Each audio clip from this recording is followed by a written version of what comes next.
Assalamualaikum warahmatullahi wabarakatuh. Perkenalkan, nama saya Andriani Nurhaliza dengan NIM 22010279. Pada kali ini saya akan mempresentasikan hasil penelitian saya yang berjudul Pemanfaatan limbah plastik sebagai bahan bakar alternatif pada pirolisis sederhana. Baiklah, yang pertama kita akan membahas latar belakangnya terlebih dahulu. Limbah plastik di Indonesia mencapai sekitar 4,7 juta ton per tahun dan membutuhkan waktu ratusan tahun untuk terurai secara alami. Pembakaran plastik menghasilkan polutan berbahaya seperti dioksin yang dapat merusak kesehatan dan mencemari lingkungan. Metode daur ulang konvensional seringkali tidak efektif dalam mengurangi volume limbah plastik secara signifikan. Salah satu solusi yang lebih ramah lingkungan adalah pirolisis, yaitu proses pemanasan plastik tanpa oksigen untuk mengubahnya menjadi bahan bakar cair tanpa menghasilkan emisi berbahaya secara signifikan. Namun, penelitian skala kecil dengan menggunakan pirolisis sederhana masih terbatas. Padahal, metode ini memiliki potensi besar sebagai teknologi tepat guna yang murah dan mudah ditetapkan di masyarakat.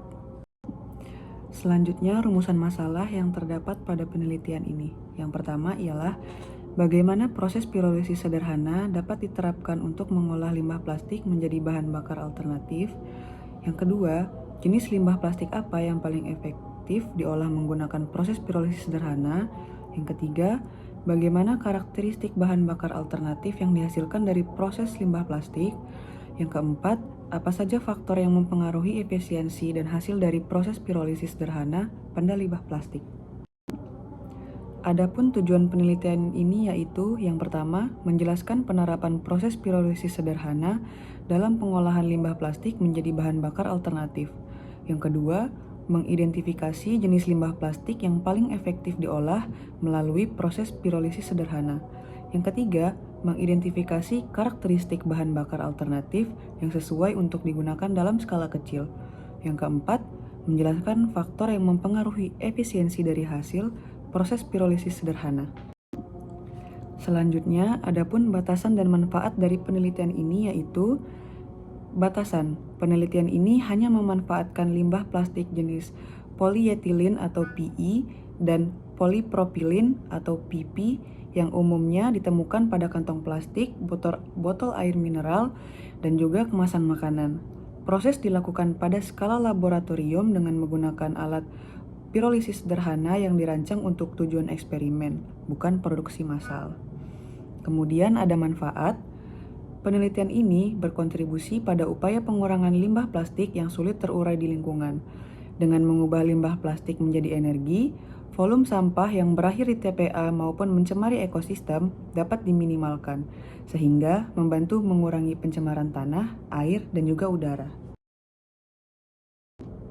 Baiklah, selanjutnya kita akan beralih ke bab 2 yaitu tinjauan pustaka. Yang pertama mengenai limbah plastik.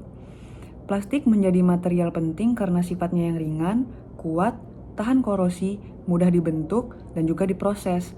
Penggunaannya banyak menggantikan logam, kaca, dan kayu dalam berbagai produk seperti alat rumah tangga, elektronik, dan juga otomotif.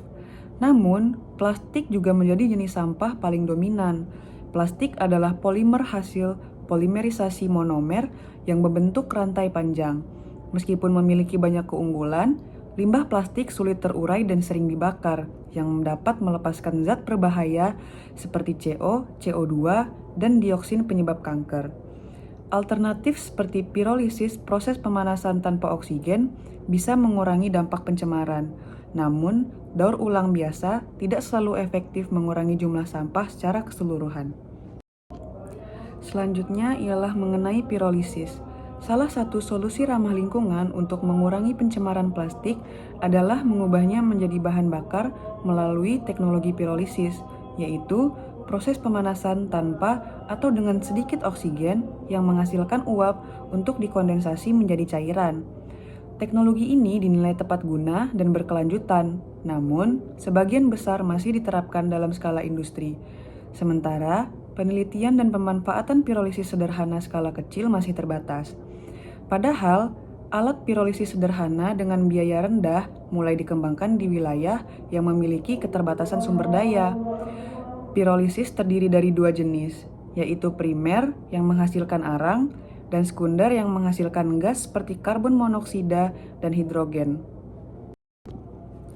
Selanjutnya, kita akan membahas metode penelitian. Dalam metode penelitian ini, terdapat alat dan bahan yang akan kita gunakan dalam penelitian ini. Alat-alat yang akan kita gunakan yaitu plastik yang kita dapatkan dari pengepul. Yang kedua, ada minyak tanah dan solar yang digunakan sebagai bahan bakar pembanding diperoleh dari stasiun pompa bensin umum atau SPBU Pertamina sehingga spesifikasi bahan bakar yang diperoleh sesuai standar Pertamina. Yang ketiga ada satu set reaktor pirolisis. Yang keempat ada air sebagai pendingin. Berikutnya ada timbangan digital, stopwatch, gelas ukur, termometer, pipet, tungku pembakar, dan juga cawan. Selanjutnya ada diagram alir. Untuk diagram alir bisa teman-teman lihat pada diagram yang sudah saya lampirkan berikut. Seperti ini.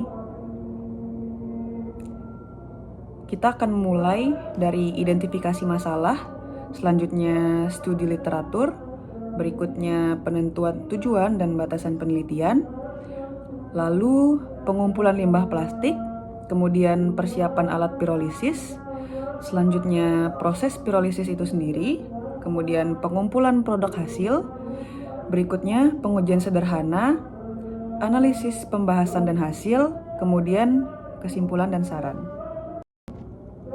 Baiklah, berdasarkan laporan yang sudah saya susun, terdapat hasil dan pembahasan yang berisi penelitian ini mengubah 200 gram limbah plastik polipropilin atau PP menjadi bahan bakar cair melalui pirolisis sederhana.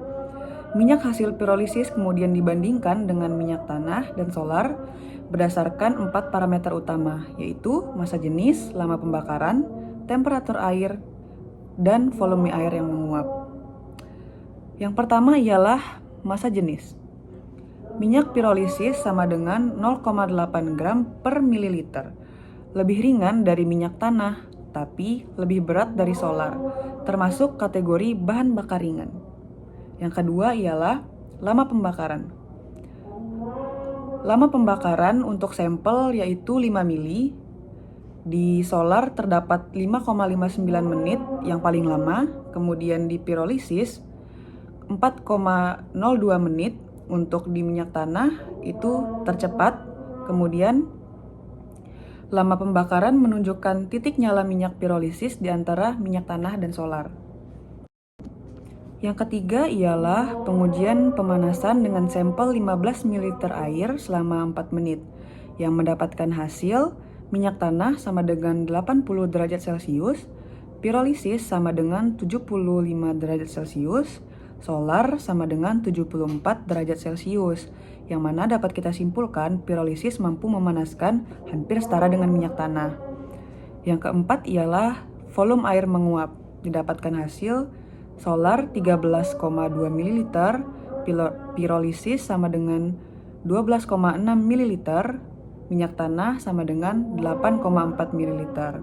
Dapat disimpulkan, solar menguapkan air paling banyak karena waktu pembakaran lebih lama.